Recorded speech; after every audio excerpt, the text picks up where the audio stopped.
You're listening to the Digitally Irresistible podcast, where we cover the optimization of digital technologies and irresistible people. Brought to you by iCore. Each episode features someone who sheds a little more light on the ins and outs of delivering a great employee and customer experience that has a measurable impact on the business. And now, here's today's guest. Hey there, welcome to another episode of the Digitally Irresistible podcast. I'm your host, Bernie Borges. Today's guest is Alec Dalton. Welcome, Alec. Bernie, thank you so much for the invitation. I'm really excited for the conversation we're going to have. So am I. Thank you so much for being here. Alec, you are co-founder and managing partner of the Hospitality Leadership Academy, which is a firm that offers professional development programs and management consulting, all focused on service excellence. And in your career, you've operated 5 luxury properties, as well as held various corporate positions with hospitality industry pioneers like Marriott International, the Ritz-Carlton Hotel Company, and Walt Disney Parks and Resorts. You're a frequently sought speaker on customer experience and quality strategy. That's why you're here. And you're a contributor to several international best-selling books. You also operate a consultancy that helps businesses, brand names and boutiques alike, design and deliver 5-star services. Alec, on this episode, I'm excited to discuss with you the role of quality management in customer experience. But first, Alec, let's begin with your backstory. Tell us your backstory. How did you get to where you are now? Well, Bernie, thank you for that very kind introduction. And it's been a really fun career that began to a certain extent when I was 8 years old on a family vacation to Walt Disney World. After spending the morning in the Magic Kingdom and getting ready to go enjoy fireworks later that evening, I remember having lunch with my family, talking about the experiences that we'd been enjoying, sharing some initial memories. And out of the corner of my eye, a custodial cast member, cast member is a term for employees in Disney's jargon, was cleaning a nearby table. And it kind of clicked for me that all of those memories, all of those experiences were the byproduct of great people like him who were doing important jobs in various functions across the resort to make the magic happen. And after becoming a bit obsessed, if you will, with the way that Disney does it, I learned that there are other organizations out there who do the same thing. I studied hospitality at Boston University. Along the way, I also worked in the variety of different hotels and resorts that you described earlier. Spent some time in the quality function in different corporate offices. And now it's an absolute pleasure to be able to help organizations, large and small, brand name and boutique, develop their own 5-star services by training their teams through executive and leadership development programs, through custom frontline training programs, and also through ad hoc management consultancy. Like you said, all focused on quality management, HR, and customer service. And I do that both with my firm, the Hospitality Leadership Academy, as well as with Accelerate Learning Systems, another partner company. I must say, Alec, in all the episodes that I've recorded on the Digitally Irresistible podcast, when I ask for the backstory, you're the first to actually go back to age 8. So, very impressive. Little did you know that you actually were experiencing or witnessing quality management in action, where you were watching that cast member clean that table. So great segue for us to really dive into the sort of the main purpose, the topic that we want to discuss, and that is quality management. Let's begin, Alec, with putting a definition to quality management. What is quality management in the context of customer experience? It's such an important question to answer. I think every organization ought to have a philosophy around quality. And in my personal opinion, there are actually 3 definitions of quality. The first relates to conformance to company standards. Each company, especially those with really prominent and pronounced brands, will have some expectation for the way work gets done and the way outputs are produced. So, the conformance to those expectations is one way to assess quality. A second way to measure quality is thinking in terms of both competitors and almost a general marketplace that our customers might exist in. How are your competitors performing? What are they doing to meet your customers' needs? Where are they failing? And what expectations do your customers bring in from analogous businesses? So, for example, in the hotel business, it's very common for you to check in at the front desk and talk with a person for a couple of minutes before you go up to your guest room. Hmm. And recently, there's been a lot of innovation, right, around mobile technology and being able to do a mobile check in on your phone with certain brands. But if you look to the airline industry, for example, why couldn't you go to a kiosk and check in like you do for your seat on an airplane? Also, using airlines as an example, why can you select your seat on a plane in most airlines cases, but not select your room in the hotel before you even arrive? Good Uh, point. those thoughts, those analogous expectations that customers have, again, from your own industry as well as from other industries, influence a perception of competitive quality. But I think the most important definition of quality, especially as it relates to customer experience, is all about customer satisfaction. Okay. For a particular customer coming to your business with their own unique wants, needs, and expectations, are you delivering the products and services that are satisfying those needs? You don't need to be exceeding them in all cases, but you need to at least attempt to meet the bar that they've set. And if you can't, help them to find a way to get there. And I think that's where customer experience and customer success and customer service all start to have an interplay. Is really all around that crux of quality. Put your contact center in the cloud with iCore. We help brands reimagine their customer journey by deploying digital technology that provides personalization and automation where it matters most, building a scalable customer experience that streamlines every customer touchpoint into a single platform. Smile with iCore. Learn more at iCore.com. Okay. I like the fact that you break it up into three components, three sort of levels of quality management. And if I wear my consumer hat, and like we're all consumers, right? And I think about my own experiences, every time I go somewhere as a consumer, I can't help but compare the Right. experience I'm having in the moment to other experiences with like brands. Mhm. So I think it's a good segue to our next question, and that is how can brands use quality management to actually improve their CX design? It's a I think an essential aspect of customer experience that too often is overlooked, and there are a lot of reasons why that happens. And I don't think we necessarily need to go into those, but rather simply address the fact that quality brings some ready-made frameworks that CX professionals can use to both design as well as to improve their experiences. One of my favorites is the framework from the world of Six Sigma, which is a quality framework that's all about reducing inconsistency in an operation and ultimately improving the way that that business runs from an efficiency and from an effectiveness standpoint. And the framework is known by its acronym DMAIC, which stands for define, measure, analyze, improve, and control. And I actually wrote about this in a chapter in one of the books that I had the privilege of co-authoring, simply called Customer Experience. You can actually see it behind me here. Um, but the premise is for many customer experience professionals, if familiar with journey mapping or service blueprinting or something to that effect, you want to define the experience that you're going to deliver, both the actual experience as well as the outcomes and byproducts. What does the customer leave with, whether it be memories or products or something else along the way? You want to make sure that you're measuring the key touch points along that journey and identifying those particular key moments of truth that are especially important to driving satisfaction for that customer. You also can, along the way, measure some of the business operating metrics so that you can address compliance quality and competitive quality too. We've just covered define, right? We've got measure.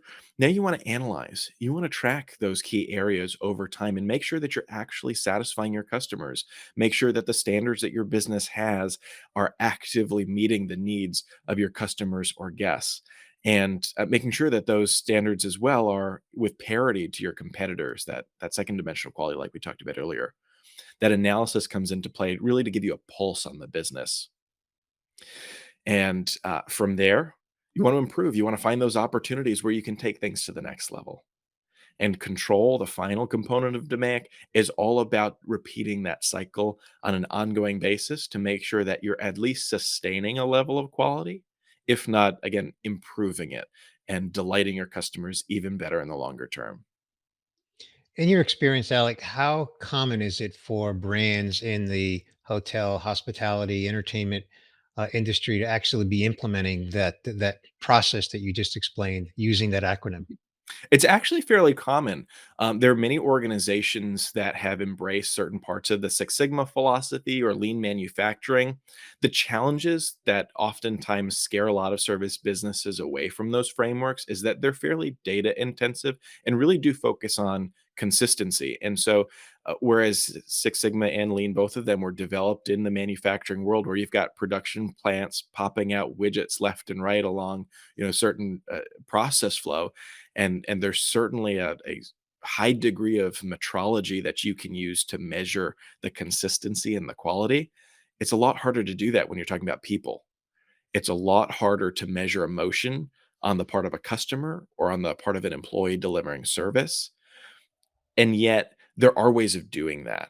And so, many organizations within the hospitality business, and frankly, a lot of B2C businesses, as listeners will be familiar with, will know about mystery shopping, using voice of the customer channels like surveys and social Mhm. media feedback. It's about finding those sources and mining them. And the other kind of preview of coming attractions is the fact that as video recognition and artificial intelligence technology, especially from a virtual reality standpoint, continue to gain foothold in our society, there are going to be even more powerful ways to monitor human behavior through the use of appropriate video monitoring and cadenced listening technology. Okay. So there's a cost to putting these processes in place. There's a cost Absolutely. to managing quality management. I want to talk to that, but I actually want to take it from the other extreme, and that is, what is the cost when it's done poorly to a brand? What is the cost of poor quality management to a brand? So here's one of my other favorite frameworks from the world of quality. I accidentally or incidentally, excuse me, wrote a chapter in the second customer experience book about this. And the framework is called the cost of quality, and it's all about the premise that you were describing there. What happens when things go wrong, and how do you prevent it from happening in the first place? Um, think about, let's say you're going to stay in a hotel, and you check in, and the front desk agent's lovely and provides exceptionally friendly service, and you get up to your guest room, and the room is spotlessly clean and the bathroom is beautiful and sparkling, and you tuck in at the end of the day for a good night's sleep, and all of a sudden you hear the door open and another guest walks in and realize that they've been checked into the same room that you are. Oops. Big oops, right? Now you've got two customers who are understandably going to be pretty upset about the experience. um, in a situation like that, obviously there are probably implications about negative word of mouth that might spread. There might be rebates or with refunds or some other accommodations to make sure that the guests get satisfied and pacified. Um, and so the mistake on the part of, however, whichever system or process allowed a guest to get checked into the same room, that breakdown incurred all of these costs from poor quality by design. And so, what the cost of quality framework does is essentially boils down the costs associated with quality into two groups. On one hand, you have costs associated with conformance, and on the other, you have costs associated with non-conformance. So let's kind of break these down a little bit. The conformance costs, they fall into two buckets. You've got appraisal costs and prevention costs. Your appraisal costs are going to be things like inspecting parts or supplies before production begins or before a service is conducted, standing up quality assurance programs, performing inspections, things like that are all part of the appraisal of quality. It costs money and time and effort and labor to do that, but in doing so, you can prevent faulty parts or faulty experiences from moving further through your supply chain and your production process.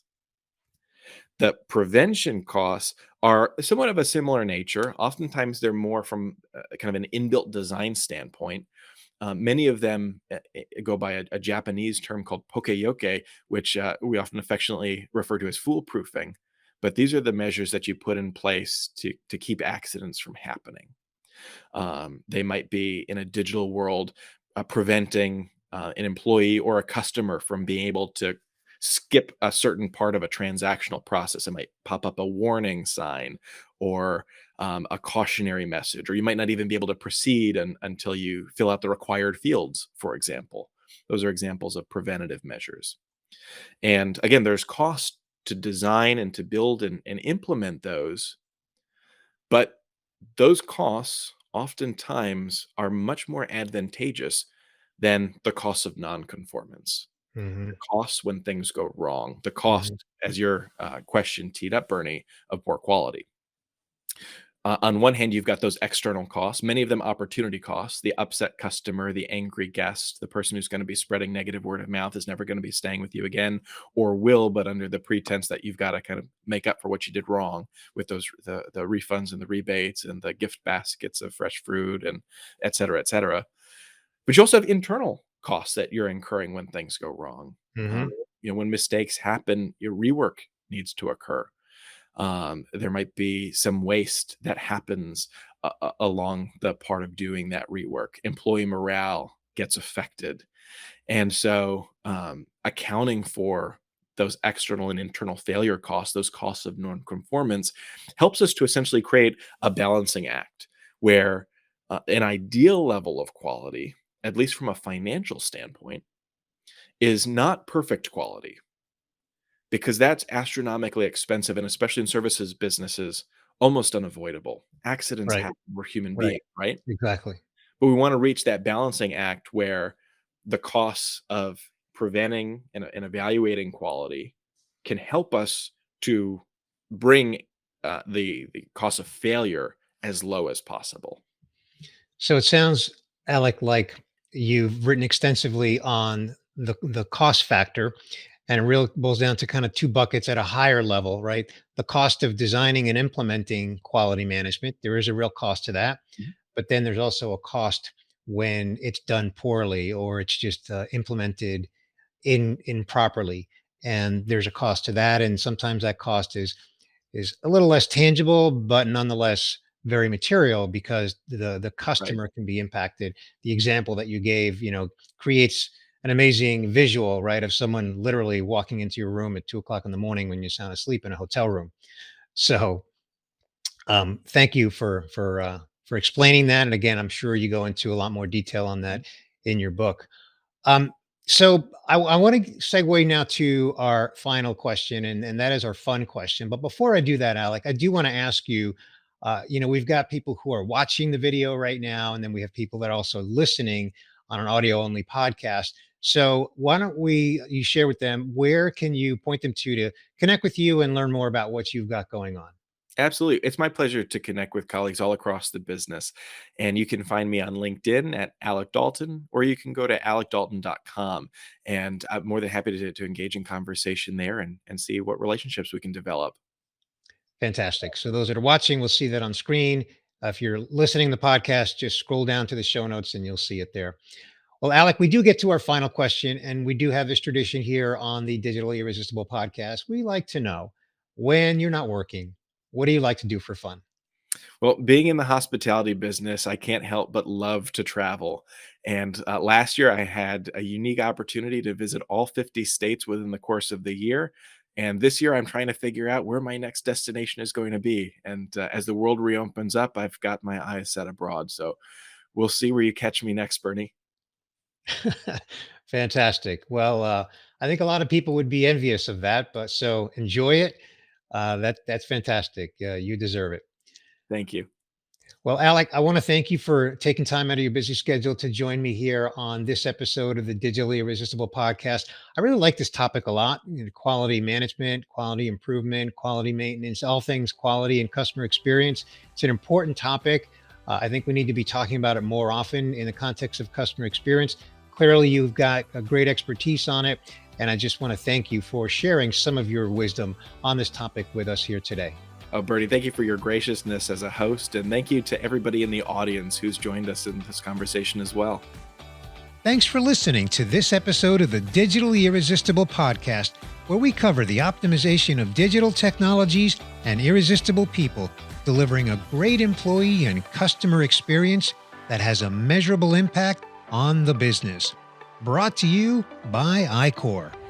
Be sure to subscribe on your favorite podcast player so you don't miss future episodes.